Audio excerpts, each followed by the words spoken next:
Alright, YouTube, welcome back to the Golden Gun channel. I'm sorry I've been away for just over a week, but we're back and we're talking about the gold. Now, on the last video we had regarding this 10 rubles coins right here.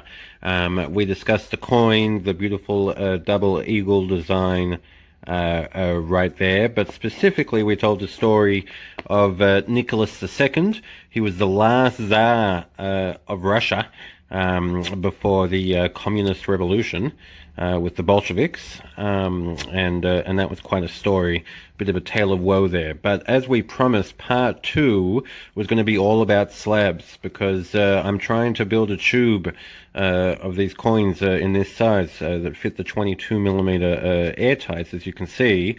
But this last one would have fit perfectly, but it came in a slab, and it was my very first slab coin. So we're going to keep it in the slab, but it's an opportunity to talk about slabs and talk about grading. Now, look, I guess I know a lot more than someone that doesn't know anything about coins, because I've been, collecting and stacking for a little while. But in the world of numismatics and grading, I'm pretty much a noob and a beginner. So I'm learning, and this is a journey that you guys are coming on with me. But I found out about slabs and even did a little bit more research upon getting this 10 ruble coin right here. So let's take a look at that. Now, when you get into numismatics and grading, this is where you can get into some big money, okay? Some of these sovereign coins that we've got here, a sovereign like that, I mean, this is just a standard sovereign. And when I get it, I try to make sure it doesn't have like holes in it, because some people put holes in it for jewelry or for testing it in the past. It doesn't have dings or, or serious marks, and it's in, okay, honest condition. But when it gets in good condition, and it gets slabbed, and if it's a high enough grade, these things can go for thousands of dollars more than the gold value. They can go for hundreds of thousands of dollars. They can even go for millions of dollars. Now, I know that might sound crazy, and you're thinking, what is going on here? But think about it. You've got a historic coin. It might have a very low mintage, or a lot of them were destroyed. These coins here from 1900 and from 1899. So, I mean, they're over 100 years old. Imagine that there's only 1,000 of those coins, but you've got it in the best possible condition. That's what we're talking about when we say grade and numismatics. They're basically got different levels of condition that they're in. Imagine you've got the only coin that's in such good condition in the world, and no one else in the world has that coin in that good a condition. It's a one of a kind. That, could be worth over $1 million depending on the coin and how special that is. So that's what people are paying money for, with the big money when it comes to grading and numismatics.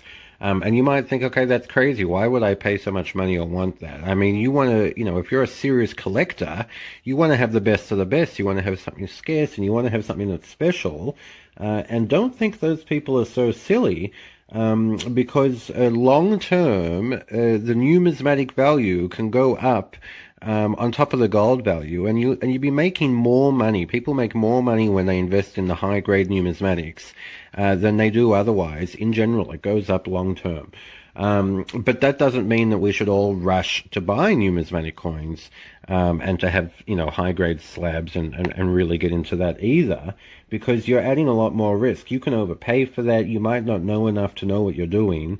It'll be hard to find someone to sell it to. You've got to find a collector who specifically wants that. Other coins can be found in future that have a high grade just like yours, making yours and that grade no longer just as rare. I mean, there's a lot that really comes into it. But when I got this 10 rubles coin, I thought I'd really check it out. Now, firstly, you'll see it's by NGC. So this has been slabbed and graded by NGC. That's them there.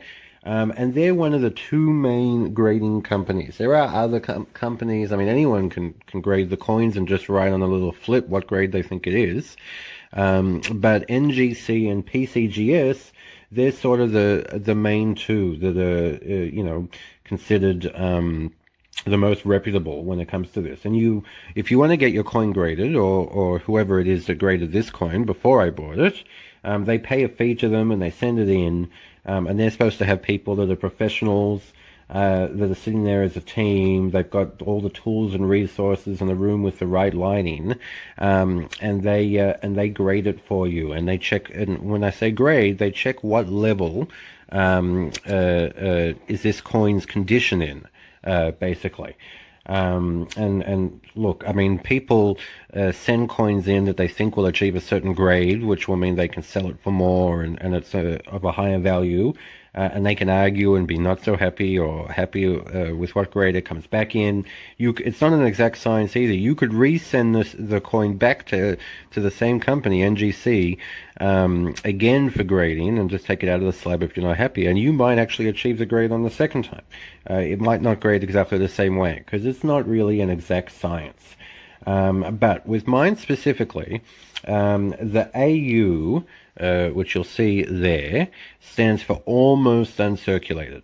And the 53 is a number scale. Now, if you guys watch Expat Stacker, he bought a gold buffalo coin that's an MS-70. Now, 70 is the highest grade you can get. That's basically a perfect coin. His isn't worth hundreds of thousands or millions of dollars. I'm not putting his down, but he didn't pay that much for it because that's a modern coin, made in the last decade, and there's a lot more of them around that have that 70 grade than what I was talking about with some of the old sovereigns that can be hundreds of thousands of dollars or even $1 million. But 70 is perfect. So 53 is quite a far way down from 70. So 53 specifically means that there is slight wear on more than 50% of the design, but you can see the full details except for minor softness on the high points. So basically, the coin isn't perfect. This side actually looks pretty good to me. But if we look on the other side, maybe you can see that the coin does have some little scratches there, and is not a perfect coin. I can definitely make out the scratches when you take a look at it right there like that. And now that's not the only thing. I was able to look up with this number, this exact coin on the NGC website.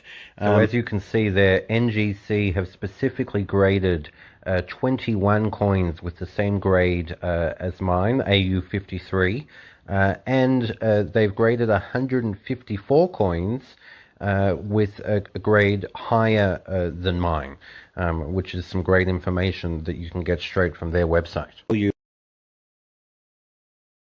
So you can go into the NGC website as well and look at their price values here for the different gradings. So it might be hard to see there on the screen, but for the AU53, which is the coin we have here in question, the 10 rubles, it's showing $473. So that's in US dollars, and it's basically looking at the melt value. But if you go up to 63, which obviously is the higher condition than my 53, it's showing $600. So you'll see it's like, almost $130 higher. AU53 is nothing too special. I still am not going to take it out of the slab and add it to the tube I'm trying to build of coins of this size, because people are going to like the fact that it's been certified and that it's slabbed, and to see what condition it's in. If someone doesn't care, then when they buy it, no harm done. They can take it out of the slab if they want to. But some people will like the fact that it's certified, that it's slabbed. It gives them a little bit more assurance that it's real, even though people can fake slabs as well. So you've got to look out for that. But yeah, it's generally considered better for me to keep it in the slab than not keep it in the slab. So just for the sake of filling that tube, we're going to keep it in the slab.